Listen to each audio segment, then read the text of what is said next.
Então, o último exercício dessa questão 2, falando aqui sobre o Jorge, que está fazendo vácuo em um sistema de refrigeração.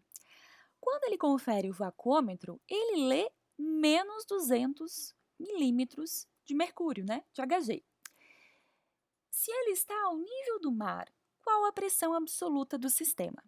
Então, novamente, primeira coisa que nós vamos fazer é retirar as informações do enunciado. Então, estou falando que Jorge está fazendo vácuo, ok. E quando ele verificou lá no vacuômetro, ele leu menos 200 milímetros de Hg, certo? Então, essa, né, ele leu lá no equipamento, né, a gente não está falando aqui manômetro, leu no vacômetro, mas é um equipamento, é um reloginho ali que eu estou usando para medir aquela pressão dentro do sistema. Então, é a nossa pressão manométrica que a gente vai ler. Então, vamos colocar. A primeira informação que eu tenho da letra C é que a pressão manométrica, lá na letra C, é igual a menos 200 milímetros de mercúrio. Certo. Qual é a próxima informação que eu tenho nesse exercício? Lembra, a gente sempre está buscando alguma informação que me ajude a saber a pressão atmosférica do ambiente. No exercício, ele está me dizendo, olha, ele está ao nível do mar. Então, eu tenho que lembrar, ao nível do mar, eu tenho a pressão atmosférica, né? Então, ele está, uma informação importante, ao nível do mar. Se ele está ao nível do mar, eu vou saber que a minha pressão atmosférica é uma atmosfera. Mas eu não posso misturar essa grandeza, uma atmosfera, com essa outra de 200 milímetros de Hg. Elas precisam conversar a mesma linguagem, precisam estar na mesma unidade de medida. Então, eu preciso me lembrar, buscar lá numa tabela, qual é o valor de pressão atmosférica em milímetros de Hg. E aí eu vou ver que a pressão atmosférica ao nível do mar equivale a 760 milímetros de Hg. É o experimento lá de Torricelli. E aí eu preciso lembrar o que o exercício está me perguntando. Ele está me perguntando qual é a pressão absoluta do sistema. Pressão absoluta é essa equaçãozinha aqui que eu vou usar.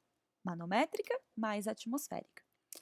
Então, agora que eu tenho as duas grandezas na mesma unidade de medida, eu posso fazer aqui, né, a pressão absoluta, que é a soma da pressão atmosférica mais a pressão manométrica, será igual a quanto? Então, eu vou substituir os valores. Pressão absoluta é igual. Quem é a minha pressão manométrica?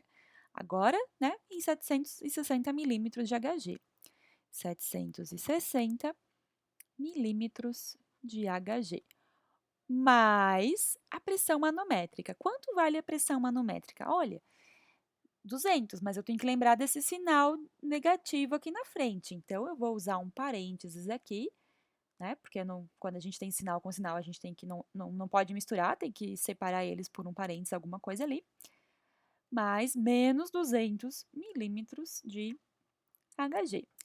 Eu tenho que lembrar que aqui na frente, escondidinho, né? Eu tenho aqui o 1 multiplicando, né? 1 vezes menos 200 milímetros de Hg.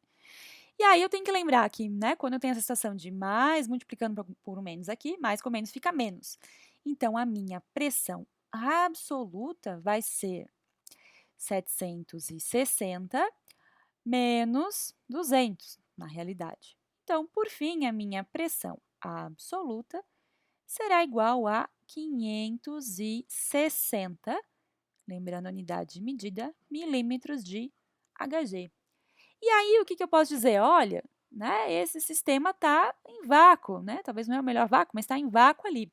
Porque se eu olho que a pressão atmosférica é 760 e a pressão absoluta é menor do que a pressão atmosférica, se eu lembrar lá do enunciado, que está me relembrando que quando eu tenho, né, um sistema está em vácuo ou pressão negativa, quando a pressão absoluta é menor do que a pressão atmosférica. Então, ali na letra C, a pressão absoluta é menor do que a atmosférica, então ele está em vácuo.